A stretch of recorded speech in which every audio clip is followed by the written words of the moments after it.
আসসালামু আলাইকুম ওরহমতুল্লাহি ওবারাকাতুহু। ওয়ালাইকুম আসসালাম রহমতুল্লাহ বারাকাতুহু। আজকের টপিক রোজা রাখার উপকারিতা, ডক্টর জাকির।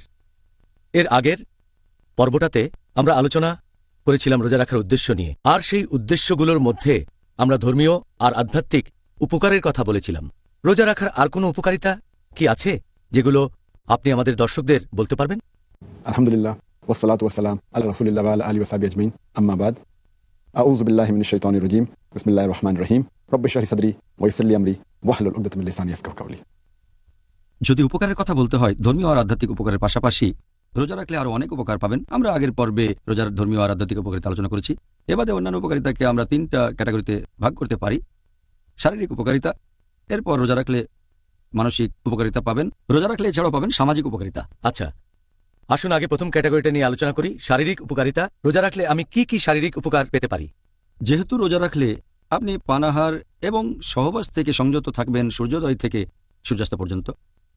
আর খেয়াল করলে দেখবেন যে পাকস্থলী হচ্ছে শরীরের এমন একটা অঙ্গ যেখানে সবচেয়ে বেশি রোগ হয়, বেশিরভাগ অসুখ। সেজন্য আমাদের নবী মুহাম্মদ সাল্লাল্লাহু আলাইহি ওয়াসাল্লাম বলেছেন, এটা আছে ইবনে মাজাহ খণ্ড নম্বর 4 হাদিস নাম্বার 3349। আমাদের প্রিয় নবী বলেছেন যে একজন আদম সন্তান তার পাকস্থলীতে যত খারাপ জিনিস রাখতে পারে ততটা শরীরের অন্য অংশে রাখতে পারে না। একজন মানুষ সামান্য কিছু খাবার খেলেই কর্মক্ষম থাকতে পারে।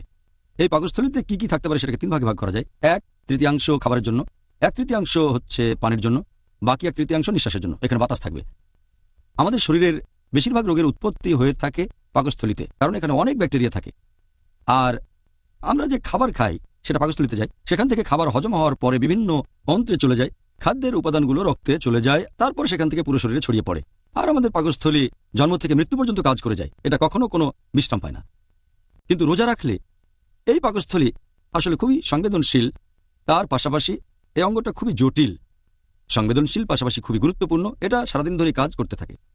আমরা যখন রোজা থাকি অনেকক্ষণ পাকস্থলীতে কোনো খাবার যায় না, একটু বিশ্রাম পাই। আর এ সময় আমাদের শরীরে যে টক্সিন থাকে সেটা শরীর থেকে বের হয়ে যায়। তাহলে রোজা রাখলে সেটা আমাদের শরীরের জন্য যথেষ্ট উপকারী হবে, সব টক্সিন বের করে দেবে, এছাড়াও নিরাময় হবে অনেক রোগ। এবার বলেন, এই রমজান মাসে রোজা রাখলে একজন মানুষ কি কি উপকারিতা পেতে পারে? আমার মনে হয় এটা খুব গুরুত্বপূর্ণ। রোজার মানসিক উপকারিতার কথা যদি বলতে হয়, রোজা রাখলে আমাদের ধৈর্য বাড়বে, আমাদের অধ্যবসায় বাড়বে। রোজা রাখলে আমাদের আত্মসংযমও বাড়বে, আত্মসচেতন হবেন।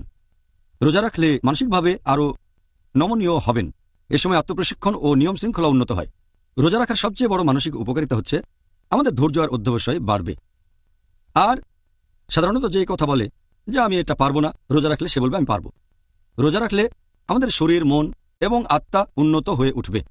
রোজা রাখলে একজন সামগ্রিকভাবেই উন্নত হবে।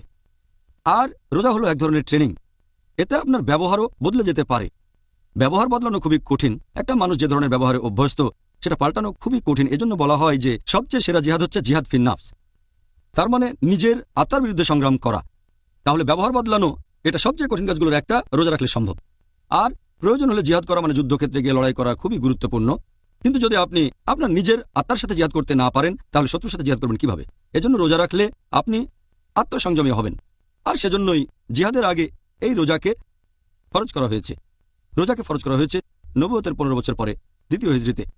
এর পরের বছরে জিহাদকে ফরজ ঘোষণা করা হয়। তাহলে আল্লাহ সুবহানাহু ওয়া তাআলা প্রথমে মুসলিমদের মানসিকভাবে প্রস্তুত করেছেন রোজা পালনের মাধ্যমে, তারপরে কিতালকে ফরজ করা হয়েছে। আগে ছিল মানসিক প্রস্তুতি।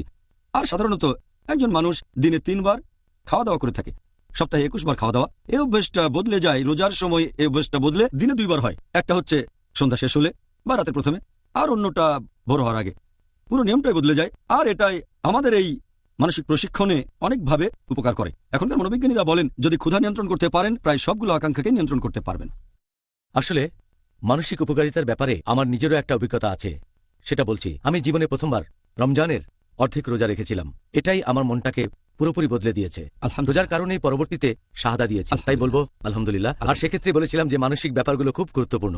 আপনার কাছে পরের প্রশ্ন, এটা হচ্ছে রোজা রাখার সামাজিক উপকারিতার প্রসঙ্গ নিয়ে। এখন আপনি কি রোজা রাখার উপকারিতা সম্পর্কে কিছু বলবেন? রোজার সামাজিক উপকারিতার কথা যদি বলতে হয়, রোজা রাখলে আপনি বুঝতে পারবেন যে যারা গরিব তারা কেমন আছে। তারা খেতে পায় না, কোনো আশ্রয় নেই। আর রোজা রাখলে আমরা বুঝতে পারি যে না খেয়ে থাকলে মানুষের কেমন লাগে। আমাদের মধ্যে অনেকেই আছে ধনী, যাদের খাওয়া দাওয়া করতে কোনো সমস্যা হয় না। রোজা থাকলে আমরা বুঝতে পারি যে একজন ক্ষুধার্ত মানুষের কেমন লাগে। এভাবে গরিব মানুষদের প্রতি আমাদের তখন সহানুভূতি বেড়ে যায়। আর এছাড়াও আমরা আল্লাহ তাআলার অসীম দয়াকে অনুভব করতে পারি। আল্লাহ সুবহানাহু ওয়া তাআলাকে আমরা কি ধন্যবাদ জানাই কখনো? এই যে আমাদের খাবার দিয়েছেন, তারপর পানি, অথবা একবার বাতাসের কথা চিন্তা করে দেখেন, নিঃশ্বাস নিচ্ছি, এজন্য কি আল্লাহকে ধন্যবাদ জানাই? আল্লাহ আমাদের এই যে খাবার আর পানি দিয়েছেন, ধনী লোকেরা হয়তো কখনোই এটা নিয়ে চিন্তা করে না, তবে রোজা রাখলে এটা বুঝতে পারে। এতে তারা গরিবদের প্রতি সহমর্মী হয়। এছাড়াও রোজার কারণে তারা মানুষের সাথে ভালো ব্যবহার করে, অন্য মানুষের সাথে অনেক কিছু শেয়ার করে, তারা অন্য মানুষের দোষ ক্ষমা করে দেয়। এভাবে রোজা রাখলে বিভিন্ন দিক থেকে উপকারিতা পাবেন। আর এছাড়াও আমাদের নবী মুহাম্মদ সাল্লাল্লাহু আলাইহি ওয়াসাল্লাম বলেছেন, এটার উল্লেখ আছে সহিহ আল জামিতে খণ্ড নম্বর 1 হাদিস নম্বর 896। আমাদের নবী বলেছেন যে যদি তোমরা পৃথিবীর মানুষকে দয়া করো, তাহলে যিনি আকাশে আছেন তিনি তোমাদের দয়া করবেন। তার মানে যদি মানুষের উপকার করেন, আল্লাহ তাহলে আপনার উপর দয়া করবেন।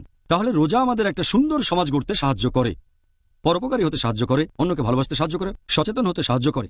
এছাড়াও শুধুমাত্র গরিব লোকজনই নয়, সব মানুষের সাথে ভালো ব্যবহার করতে সাহায্য করে। পরিবারের সবার সাথে ভালো ব্যবহার করব, সমাজের সবার সাথে ভালো ব্যবহার করব।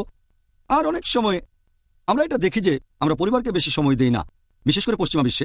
রোজা রাখলে দিনে অন্তত দুবার পরিবারের সাথে থাকবেন। আর আপনারা চেষ্টা করবেন রোজা রাখলে অন্তত সাহারিটা করবেন আপনারা পরিবারের সাথে, আর রোজা ভাঙার সময় পরিবারের সাথে ইফতার করবেন। এভাবে কমপক্ষে দুবার পরিবারের সাথে সময় কাটাবেন। পরিবারের সবার সম্পর্ক জোরদার হবে, সবাই তখন একসাথে, বাবা মা সন্তান সবাই কাছাকাছি, বিশেষ করে পশ্চিমা বিশ্বে যেখানে এটা উপেক্ষিত।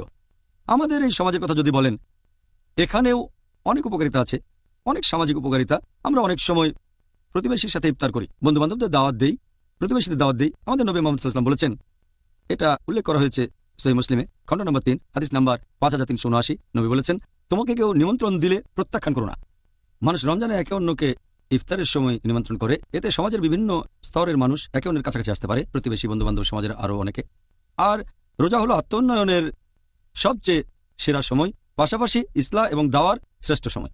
মসজিদের লোকজনের সাথে দেখা হবে। রমজান মাসে তুলনামূলকভাবে বেশি মানুষ মসজিদে যায়, এই লোকজনের সাথে কথাবার্তা বলবেন, তারপর তারাবির নামাজ পড়বেন। এই সময় আপনি ইসলাহ দিতে পারেন, অমুসলিমদের কাছে দাওয়াত দিতে পারেন। আর আপনি ঠিকই বলেছেন যে এই পবিত্র রমজান মাসে আপনার মন বদলে যেতে পারে, আল্লাহ আপনাকে হেদায়েত করবেন, এটা গুরুত্বপূর্ণ। আর সেজন্য আমাদের নবী মুহাম্মদ সাল্লাল্লাহু আলাইহি ওয়াসাল্লাম বলেছেন, এটার উল্লেখ আছে তিরমিজিতে হাদিস নম্বর 1924, যে আল্লাহ দয়াবর্ষণ করেন তাদের উপর যারা অন্য মানুষের উপর দয়া করে থাকে।